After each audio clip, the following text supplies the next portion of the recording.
Icyizere TV, Icyizere online, twongeye kubasuhuza abari impande zose z'igihugu, abari mu majyepfo, amajyaruguru, iburasirazuba n'iburengerazuba, abari kota amasimbi batwumvira inyuma y'amazi magari. Mwese ngo amahoro y'Imana abane namwe kandi muhahe muronke, Nyagasani agume abagenda imbere. Uyu munsi rero dufite umutumirwa udasanzwe, muramubona kuri kamera zacu z'Icyizere TV. Ndabona rwose ashayininga, arasa neza. Tugiye kuganira ku bintu bitandukanye byerekeranye n'ubuzima abantu babamo bwa buri munsi, ubuzima burimo isomo ryagira icyo rifasha sosiyete, cyane cyane urubyiruko. Tuguhaye ikaze ku Icyizere TV. Murakoze cyane. Hanyuma wenda uze kwirekura tuganire, kandi wisange hano ni mu rugo nta kibazo. Watangira noneho wibwira abakurikira ibiganiro byacu amazina yanyu. Murakoze cyane. Icyizere TV. Njyewe nitwa Tuyisabe Abubakari. Ndi umunyeshuri, nararangije mu kigo cya Institut Islamique 2017. Ariko ubu ngubu nkaba nkora mu gihugu cya Dubai, niho bita UAE. Bahita Adawlati Arabiyati Mutahida, Imarati Arabiyati Mutahida, ni leta zunze ubumwe z'Abarabu. Akaba ari UAE, amagambo ahinnye ni UAE. Akaba ari aho ngaho nkora rero. Nkaba naraje hano mu Rwanda ku bijyanye na vacances, ariko nyuma y'igihe gitoya nkaba ndasubira yo gukomeza akazi kanjye. Ndumva muri makeya ari ibyo nabo mbabwiye. Tuyisabe Abubakari, ugira umudamu cyangwa uracyari umusore? Mfite umudamu ariko ndongoye vuba, ndakeka hashize iminsi 10. Icyumweru cyarengaho iminsi 3. Yego. Naam. Okay. Hanyuma ku bijyanye na presentation, amashuri wayarangije ryari? Narangije amashuri abanza, ndakeka narangije muri 2010. Amashuri yisumbuye nayatangiye 2011, ndangiza 2017. Ndangiriza mu kigo cya Institut Islamique Al-Hidayah, kiri hano hariya mu Biryogo, hamwe n'ivuriro ry'Abayisilamu. Yego. Aho ngaho niho narangirije 2017. Yego. Naam. Turumva usobanutse cyane, kubera yuko ni byiza kuganira n'umuntu usobanutse nkawe. Turishimye cyane. Hanyuma watubwiye yuko ukorera Dubai. Naam. Ubundi igitekerezo cyo gukorera yo cyakuje giti? Se mu Rwanda ntibakora, byagenze bite byakuje? Igitekerezo cyo kujya gukorera Dubai, yewe ndangiza kwiga, nabonye ku bintu bijyanye n'imikorere hano iwacu, mbona ari ibintu bigoye cyane ko nari mfite n'intego nyinshi nshaka kugeraho. Bituma ngira intego, ariko igitekerezo cyaje mbere yuko ndangiza kwiga, aho natekerezaga yuko ndamutse ndangije kwiga nkajya gushaka ubuzima hanze y'igihugu byarushaho kumbera byiza kurushaho. Noneho nkomeza kubitegura nkiri umunyeshuri.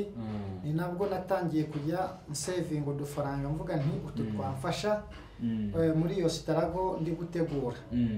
Ubwo rero narangije kwiga nibwo nashoboye kuba nategura urugendo rwo kwerekeza Dubai gushakirayo ubuzima. Ndumva igitekerezo ari uko nguko cyaje, ni nuko nagishyize mu bikorwa. Utekereje kujya Dubai, birumvikana ko wabitangiye mbere. Amafaranga warayasave, gusa wayasevinze igihe kingana iki, ko tuzi ko bisaba ibintu byinshi? Ibyo ngibyo ndagira ngo nkimara kugira igitekerezo, hari abarimu batwigishaga hariya, baturukaga mu Misiri. Ndakeka nibo twabanje kujya dukorana. Turakorana, mbakorera uturimo twaho mu rugo aho bari batuye. barimo bakaza ninjye wajyaga kubakira ku kibuga cy'indege nkabashakira icumbi ry'aho baba. Udufaranga rero bajyaga bampemba n'utwo bajyaga bampa kubera kunyikundira n'iki ko ngutwo nitwo na savingaga kuri konti dukeya burya iyo ufite intego nta mafaranga ajya aba make. Iyo ubonye ibihumbi 30 ugakoreshamo 20 iryo 10 buryo ushyize kuri konti ntago bari iki kubera ko 10 iyo bibaye amezi 10 ababaye ibihumbi 100. Amafaranga ibihumbi 100 rero icyo yagukorera ni ikintu kiba gifatika. So rero nakomeje gutyo ndangiza kwiga, ndangije kwiga nza kubona akazi ko kuba imamu i Nyamata mu mujyi wa Nyamata. Ndangije umuyobozi w'umusigiti. Ndangije udufaranga ngiye mbona mpembwa nkajya nushyira kuri konti nkizigama kugeza ubwo naje kugira amafaranga miliyoni y'amanyarwanda. Ngize miliyoni y'amanyarwanda nibwo nateguye rwa rugendo rwanjye rero amafaranga nyafite nerekeza mu gihugu cya UAE aho nabasobanuriye ko ari aho bakunze kwita Dubai, ariko Dubai ni state imwe. Igihugu cya UAE kigira state zigeze kuri 5. Hari Dubai ni state imwe, hakaba na Abu Dhabi, hakaba iyo bita Ras Khaimah, hakaba Sharjah n'izindi nabashije kurondora ndakeka izo ni state. Rero igihugu wakita ni UAE ni Emirati ni Dawlat al-Emirati al-Arabiyyah Muttahida. Kiri mu bihugu bya Leta Zunze Ubumwe z'Abarabu. Nuko nguko rero na savinze amafaranga ni nuko urugendo narupanze nerekeza muri kiriya gihugu. Okay, uteguye urugendo rwo kujyayo. Ese nyirizina wahagurutse ryari mu buhe mwaka? Nahagurutse mu mwaka 2018 kuko nari maze imyaka 2019. Nibeshye 2019 kuko nari mazeyo imyaka 2 n'amezi 6. Yego. Nahagurukiye hano mu Rwanda rero. Nerekeza i Bugande. Ngeze i Bugande ni inzira ndende naciyemo. Ngeze i Bugande ndagenda ngura tike cyane aho ngaho. Ntabwo nari mfite abantu banyobora, kwari ukwiringiraga Imana ndetse n'ibyangombwa nari mfite. Sitarago yanjye ntabwo yari irimo abantu banyoboraga ngo banjyane gutya na gutya banyereka inzira ncamo, ariko yewe niringiraga Imana nkashirika n'ubwoba mu mutima wanjye mvuga nti iyo nerekeje mu gihugu kirimo ambasade yanjye ntabwo bangera, kuko iyo ugize ikibazo igihugu ugezemo bagushyikiriza ambasade yawe ikagufasha. So rero naragiye ngera muri migration y'i Bugande, ngiye ngura tike. Mbaze kugura tike ndajya mu kibuga muri migration y'i Bugande aho bita Entebbe, kibuga cya airport ya Uganda. Ngezemo babashije kwanga ko ntambuka kubera ibibazo byari bihari. Banze ko ntambuka, ndongera ndagaruka nsubira mu mujyi. Biba ngombwa yuko ya tike yanjye iza njya kuyihinduza kubera ko bari banze ko nyura mu kibuga cy'indege cya Entebbe. Ubwo byabaye ngombwa yuko ngira igitekerezo, ndavuga nti ngo mfite amafaranga, nkaba mfite ibyangombwa byuzuye, address yanjye izwi, ndavuga nti reka ngende njye muri Kenya, nyure muri Kenya. Ubwo ndagenda ngeze muri Kenya, ngira amahirwe mbona aho ngurira tike cyane, nibwo nari ngeze muri icyo gihugu. Mbona aho ngurira tike y'indege, maze kuyigura ndagenda mfata taxi voiture, ndababwira ati ndashaka ko mungeza ku kibuga cy'indege aho bita Jomo Kenyatta. Iki kibuga cy'indege cya Jomo Kenyatta, taxi voiture ngezayo. Nari nabonye tike rero izagenda nk'ejo saa 7 z'amanywa. Ubwo njyayo saa 12. ngezeho saa 12 nta hantu nari mfite ho kurara, nta muntu twari tuziranye, ntaki, biba ngombwa yuko nkomeza gusirikira mu kibuga cy'indege cya Jomo Kenyatta. Bigeze saa 8 amapolisi baramfata, bamaze kumfata barambaza ati kuki uri hano, ndabasobanurira mbabwira yuko mfite tike y'ejo saa 7 ariko nkaba ntafite uburyo bwaho narara cyangwa se amafaranga yanashiranye. Babwiye gutyo banyemerera, barangaburira, banyereka aho kuryama, ndaryama. Ejo mu gitondo ndabyuka nditegura njya muri checking room aho baducekingira ibyangombwa niba byuzuye, imizigo yacu, ibintu byose. Ubwo ngubwo barancekinga, ibintu birarangira, mpita njya mu cyumba dutegerezamo indege, nicara aho ntegereje indege. Uko nguko urwo ni rwo rugendo, niko byagenze urugendo rwanjye kuva hano mu Rwanda kugera muri Kenya, no kuva muri migration muri Kenya ntegereza indege, ubwo nkomeza nerekeza muri UAE. Nuko byagenze. Ibyo byose urumva harimo imbogamizi, ingorane wagiye uhura nazo muri urwo rugendo rwo kuva i Kigali ukerekeza i Bugande ukerekeza Kenya. Ingorane igoye cyane, icyo ubona nk'amagorane kurusha ibindi wahuyemo nacyo ni iki?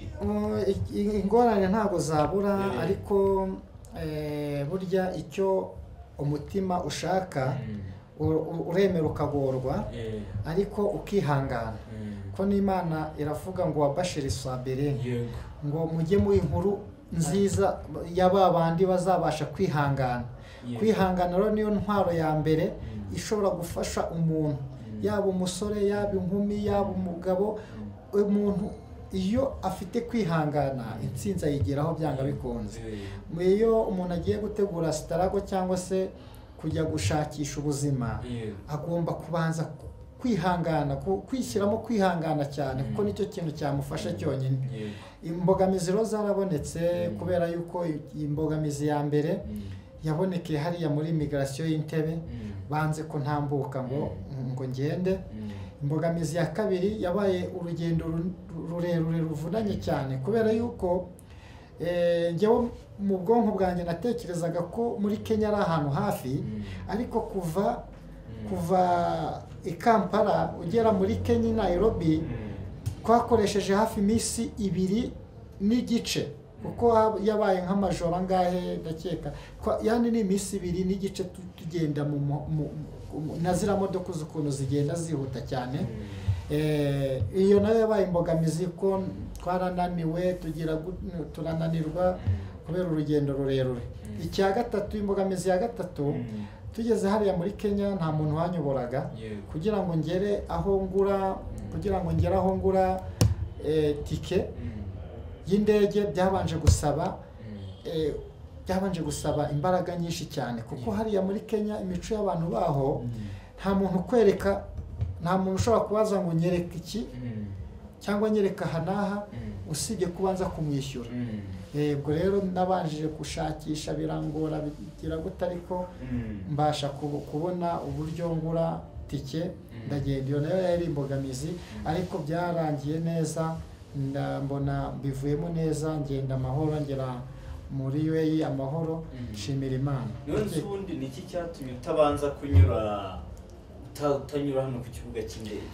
Ikintu cyatumye ntanyura hano ku kibuga cy'indege i Kanombe rero, hari ibintu umuntu agomba kuba yujuje mbere yuko ajya hanze mu bihugu byo hanze, by'umwihariko mu bihugu bya kure nko muri Aziya, ugomba kuba ubyujuje. Icya mbere, ugomba kuba ufite umuntu uri bukwakira aho ngaho.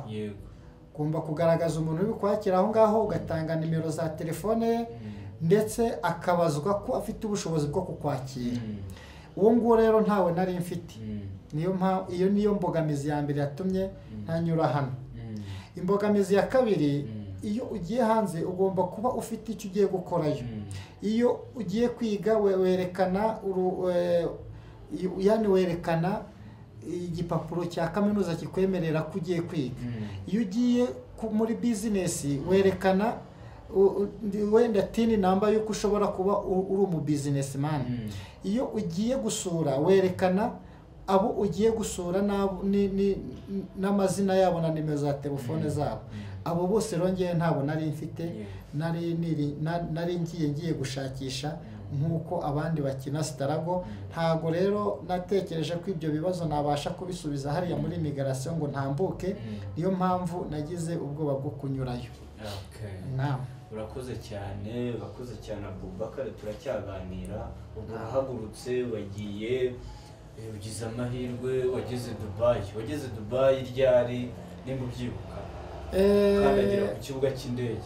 Ku kibuga cy'indege nkandagirayo umunsi ntago mwibuka, itariki sinyibuka, ariko hari mu kwezi kwa 12 muri 2019. Yego. Nageze ku kibuga cy'indege, ubwo ngubwo ibyari byagombaga kungora ntago byari bikingoye, kubera yuko hariya hakora indimi ebyiri, Icyongereza n'Icyarabu, kandi Icyarabu narageragezaga. Nta buri kimwe cyose nagiye mbaza. Nakanagiye ku kibuga cy'indege ari ndakeka saa 4 za nijoro. Saa 4 za nijoro ngezeyo, ubwo turagenda baraducekinga, turasohoka tujya hanze. Ubwo amakuru nagombaga kuba nyafite, agace nerekezamo nari nabajije, barambwira bati ahantu hakunda kuba hari abanyarwanda benshi, ahantu bashakira akazi naha muri aka gace. Ubwo nugera ku kibuga cy'indege watega imodoka ukerekeza muri ako gace. Ko byagenze rero, narateze nerekeza ku gace bita Deira Dubai.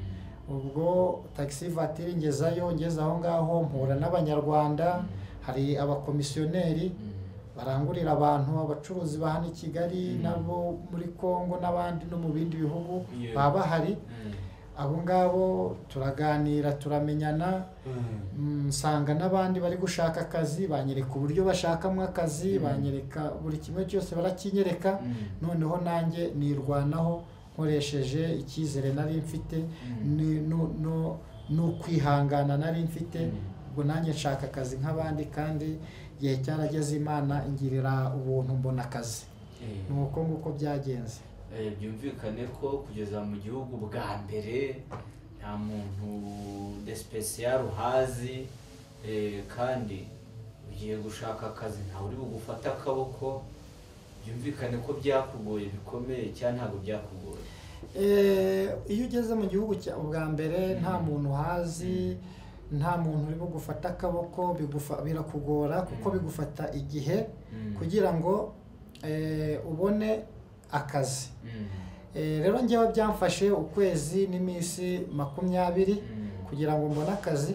Ariko iyo hari umuntu muziranye hariya, uragenda ntago bigufata n'ukwezi kuba wabona akazi. Impamvu byamfashe igihe kinini nuko nta muntu twari tuziranye, nari ngiye kwishakashakira ku giti cyanjye. Wowe byagufashe igihe kingana? Njyewe byamfashe ukwezi n'iminsi 20 kugira ngo mbone akazi. Yani visa nari mfite yo bita visit visa, yari isigaje nanone ukwezi n'iminsi 10 ngo irangire, indangirane. Ubwo rero ngira amahirwe mbona akazi.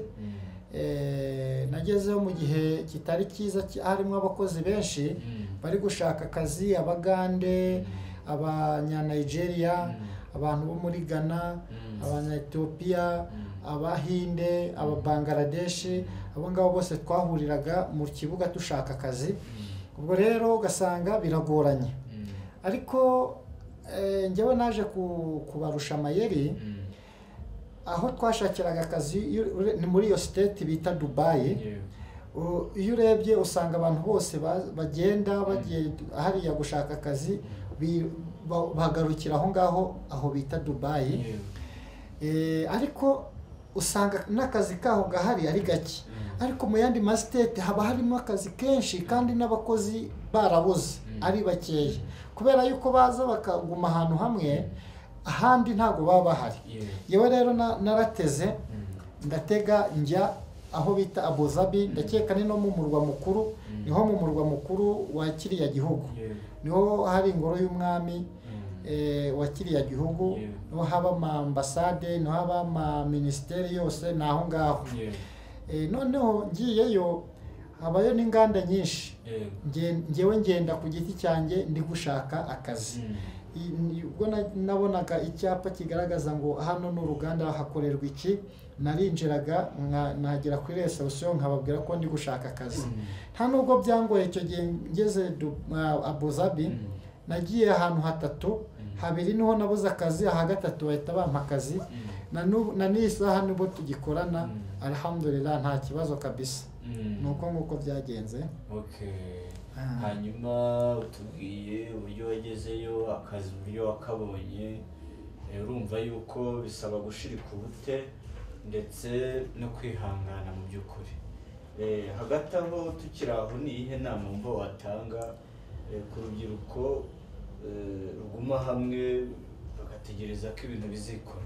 Urubyiruko inama naha urubyiruko ikubiye mu bintu navuga ngo ni nka bitatu cyangwa bine. Inama ya mbere naho urubyiruko ni ukwigirira icyizere, kubera yuko hano kuri iyi si burya nta muntu ushobora kukurenganya mu gihe ufite ibyangombwa.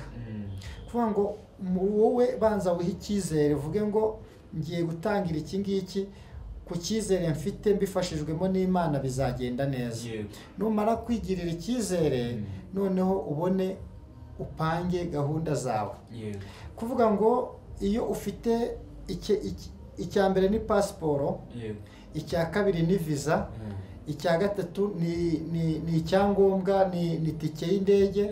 Iyo ufite ubwo bushobozi bw'ibyo ngibyo uba wagenda kandi ukabanza kubaza aho ugiye niba hari ambasade y'igihugu cyawe kiri aho ngaho, kubera yuko hari nk'abantu baba bafite ibibazo urugero nko muri Omani.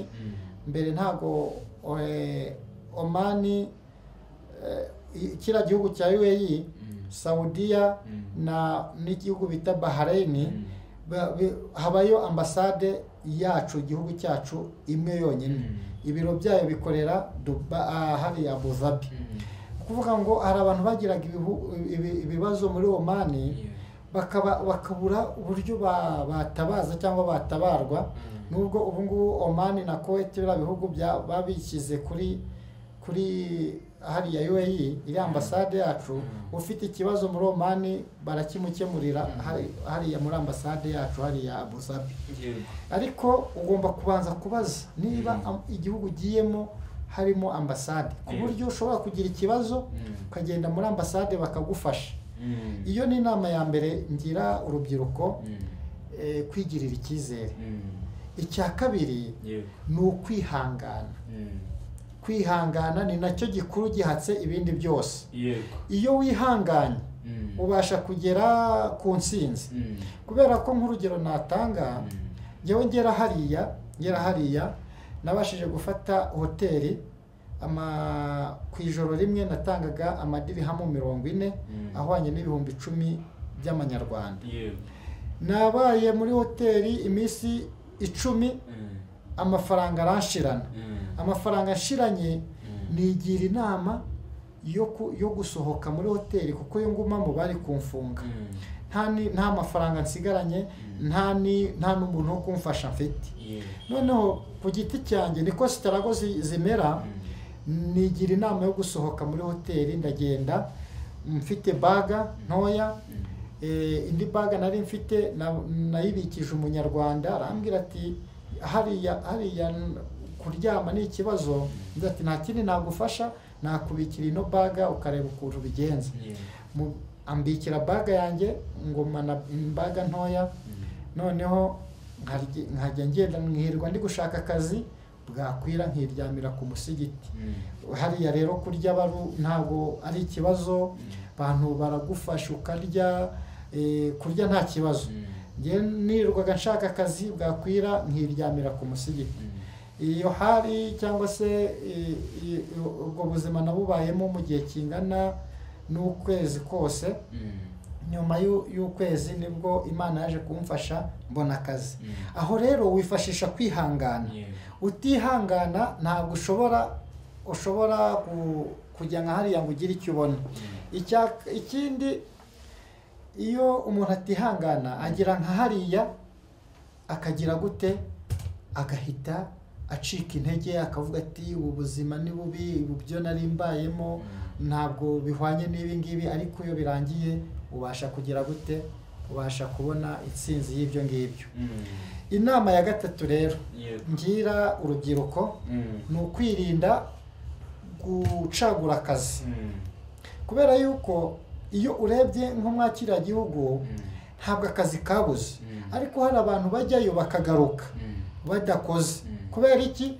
We hano mu Rwanda aho yarari yatekerezaga yuko nagenda hariya arajya gukora mu biro, arakora muri hoteli nziza, arakora muri shop nziza. Wagera hariya bakakubwira bati tuguhaye akazi ko wenda n'urugero ko gukubura nko ku muhanda. Akavuga ati aka kazi ntago nagakora. Kandi buriya hariya niyo ukubura ku muhanda, nge ntago ariko kazi nkora. Alhamdulillah nabonye akazi ko mu ruganda, n'urugero natangaga. Iyo ukubura mu muhanda amafaranga makeya baguhemba bari 500. 500 wabikorera he hano? Kuvuga ngo rero kudacagura akazi ukamenya ko akazi ari akazi, ukagenda akazi ubonye burya iyo ari kabi kaguhesha akazi keza. Hariya rero baba bashaka experience. Iyo ukoze kariya akazi ukamaraho umwaka, biba bishoboka ko wakansoringa ukajya gushaka kandi kazi. Aho ngaho uba ufite experience no kuba wabona akazi keza. Iyo ni inama ya gatatu naha abantu b'abasore kugira ngo babashe kuba bagira future nziza. Inama ya kane ariyo nsorezaho ni ukumenya gusevinga no kutasesagura amafaranga. Kuko iyo ubonye akazi ukamenya gusevinga ugira icyo ugeraho, kandi ejo hawe hakazaba heza, ndetse na struggle yawe ikazakubyarira umusaruro. Kubera yuko hari benshi tubana hariya amara y'imyaka 3 n'itanu akagaruka adashobora kugura inzu hano i Kigali kandi akorera amafaranga menshi. Inama rero natanga ku rubyiruko, nugira amahirwe ukagera ahantu hariya wakorera amafaranga afatika, nuko wamenya gusevinga, kubera ko nibyo byakugirira akamaro. Ndakeka izo nizo nama natanga ku giti cyanjye, kandi nanjye nakurikije zikaba zaragize icyo zimbyarira mu buzima bwanjye. Tugana ku musozo mutume n'utundi. Naam. Ubuzima bwa hariya havuyemo kuba warahuye na ziriya ngorane watubwiye, ikintu cyagutonze hariya ubona ari iki? Hariya umaze kubona akazi. Hariya urakoze cyane. Icyo ni ikibazo cyiza. Hariya ikintu kigorana ku bintu bijyanye icyambere ni ikintu kijyanye n'imirire. Hariya haba ibiryo by'Abahinde n'ibiryo by'Ababangladesh n'Abapakistani. Ntabwo kuko tuba dukorera amakampani, ntabwo wewe ugenda ngo witekere. Iyo kampani guhaye akazi iguha icyo bita residence cyangwa se icyangombwa kikwemerera gutura hariya, kigira manda y'imyaka 2. Aho ngaho rero baguha icyo cyangombwa, bakaguha insurance, bakaguha kumenyera ibyo kurya, bakakumenyera imodoka yo kujyana ku kazi n'ikugarura, ndetse n'imyenda y'akazi bakayiguha. Noneho ikigorana hariya kimanza kukugora ni ibijyanye n'imirire, ariko nacyo ntabwo ari kigufata igihe kinini. Hariya rero barya ibiryo, barya inkoko n'umuceri, icyo bita biryani. Ikindi bakarya icyo bita parata, ni nk'icyo twakwita chapati hano. Chapati za hariya rero ni ibintu ni ifarini baratwika, bashyira ku ipanu bagatwika, hatarimo amavuta, nta kindi kintu kirimo, bakagitwika noneho bakakiguha ukakirya. Ibyo rero bibanza kukugora, ariko nyuma y'ukwezi kumwe biba byakunze. Icyo ni icyambere. Icya kabiri cyangoye ni ikintu bita kirima yaho. kuva mu kwezi kwa kane kugera mu kwezi kwa 11 haba hashyushye cyane, harashyuha cyane kubera yuko na guverinoma ishyiraho itegeko ryo gukora abantu bakageza saa 5 z'amanywa.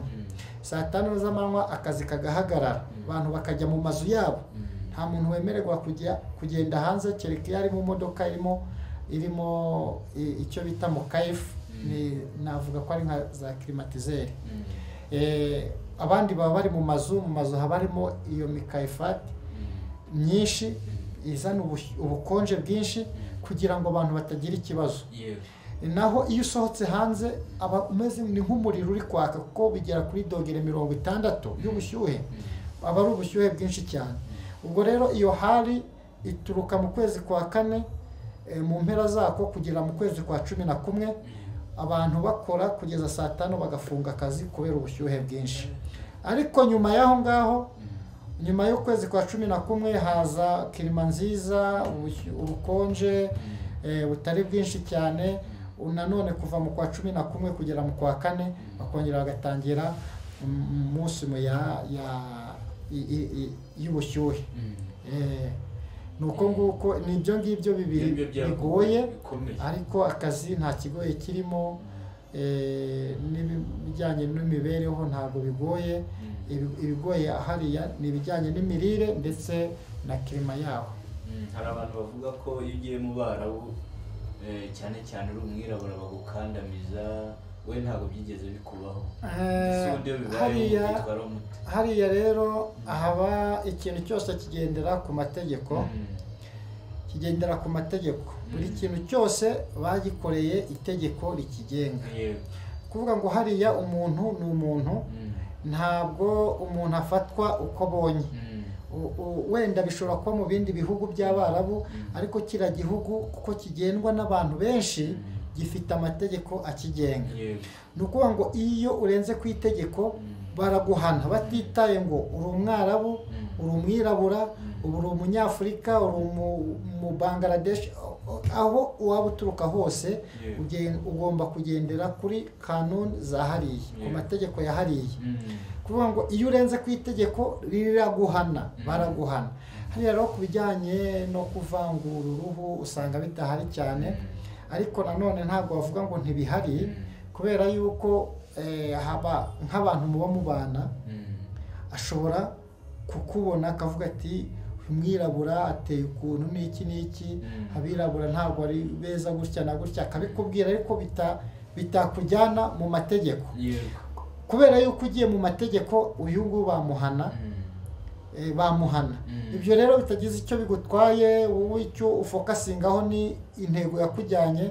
Iyo atakubangamiye bigaragara kubangamiwe, ibyo ngibyo urabyihorera, ntabwo bihari cyane.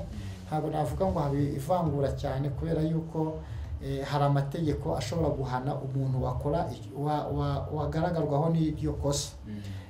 Ndakeka ntabwo bihari cyane. Covid yabasanze hariya? Covid yadusanze hariya mu gihe cya mbere. Covid ikigaragara hariya babanje gufunga ibintu byose, barabifunga barabihagarika, ariko twebwe byabaye mu gihe kitarenga ukwezi kumwe.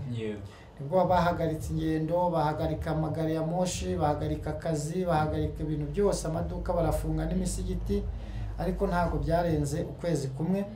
Nyuma y'ukwezi habayeho ingamba zo gukumira Covid, ariko ntabwo byakomeje. Abantu basubiye mu kazi barakora uko bisanzwe, hasigaraho ubungubu asigaye ikintu bita agapfukamunwa. Niryo tegeko risigayeho ku bintu bijyanye na Covid-19 hariya Dubai. Iyo utambaye agapfukamunwa rero hariya hari amande agenwa na leta. Iyo bagufashe nta gapfukamunwa baguca amafaranga 3,000 by'amadirihamu, bihwanye n'ibihumbi 750 by'amanyarwanda. Uyabara ko ari menshi mu manyarwanda, ariko hariya ntabwo aba ari menshi. 3,000 ntabwo aba ari menshi. Ayo niyo mande y'umuntu utambaye agapfukamunwa hariya. ariko iyo wambaye agapfukamunwa mu magari ya moshi tugendamo bisanzwe, akazi tugakora bisanzwe, imodoka zitwara abantu bisanzwe, n'imisigiti yarafunguwe turasara bisanzwe, usibye ko mu musigiti ho haba harimo intera, hakaba hari n'ikintu uragenda wagera ku musigiti bakaguha akantu ko gusariraho, ku buryo nurangiza gusari urakazinga ukakajugunya, ntago bakwemera gusarira ku itapi yo mu musigiti. Ariko barasara iswara zose zisanzwe 5 ku munsi, azana zigatambuka uko bisanzwe. Urebye nta kibazo kigihari cyane bijyanye na covid, kandi akazi gakorwa neza alhamdulillah. Ubwo buri swara bagashyiraho, ubwo nuko ngo buri swara uragenda bakakaguha, kaba kameze nk'agashashi, niko ubikaho umutwe, warangiza gusari ukagenda ukagashyira muri puberi ukakajugunya. Ntabwo kagura, ugasanga ku musigiti bakakaguha, ntabwo bagusaba amafaranga. Naam. Bubakar rero urakoze cyane, twaganiriye ibintu byiza birimo amasomo y'ubuzima, ingorane wahuye nazo, urugendo rwo gushaka ubuzima. Ubona ukurikije igihe wahereye ukora kariya kazi, ubona hari icyo ugeraho cyangwa n'izuba rikwicira ubusa gusa? Ndashimira Imana, yewe aho ntangiriye gukora kariya kazi hari icyo nagezeho kigaragara. Nabashije kwiyima ibiryoshye biba hariya, gerageza kubika udufaranga neza, ndadusevinga neza. Nabashije gukuramo inzu 2 alhamdulillah, inzu imwe ihagaze miliyoni 10 nkoramo ikibanza kiri mu mujyi wa Gisenyi alhamdulillah, nacyo gihagaze miliyoni 3. Ndetse ndumva dutangira nabivuze ko nakuyemo n'umugore, inkwano narazitanze, nkora ubukwe, ubu ngubu ndubatse meze neza alhamdulillah. Ntabwo namuteruye. Rero urebye nagiye mfite intego kandi hari icyo nagezeho. Byagutwaye igihe kingana iki? Ibyo ngibyo byantwaye, urabyumva nyine, ni imyaka 2 n'amezi 6. Imyaka 2 n'amezi 6 ko niyo nari mazeyo. Naam. Rero mbere yuko nkubwira ngo dusoze, hari ikindi wumva wasangiza abantu? Ibyo nasangiza abantu ni byinshi cyane, ariko nk'inama wenda naha urubyiruko cyangwa abadukurikiye kuri channel Icyizere TV, nuko nabwira abantu nyabune urubyiruko nyaboneka, ni mwihangane, mukora amaboko mu mufuka, mukore kandi mukore mufite intego. Mwirinde ibiyobyabwenge kuko byo byica ahazaza hawe. Mwigirire icyizere, uve hano. Ahangaha mu Rwanda dufite akazi gakeya, ariko hari ahandi ushobora kujya ukabona akazi. Ndagira ngo niba nibuka neza, na Nyagasani arabivuga ngo nimukwirakwire ku isi, mushakishe amafunguro. Ntabwo rero ahangaha uri ariho wavuga ngo ngarukiye ahangaha, niho ngarukiye, niho nzakura riziki. Gerageza ujye ni Buganda, ujye no muri Kongo, wambuke n'amazi ujye na Dubai, ujye n'ahandi ni Burayi. Gerageza ubwonko bwawe ubwagure, wibufungira ahangaha. Kandi ntakagira umuntu ukubeshya. Iyo ufite intego ukayiragiza Imana ibigufashamo.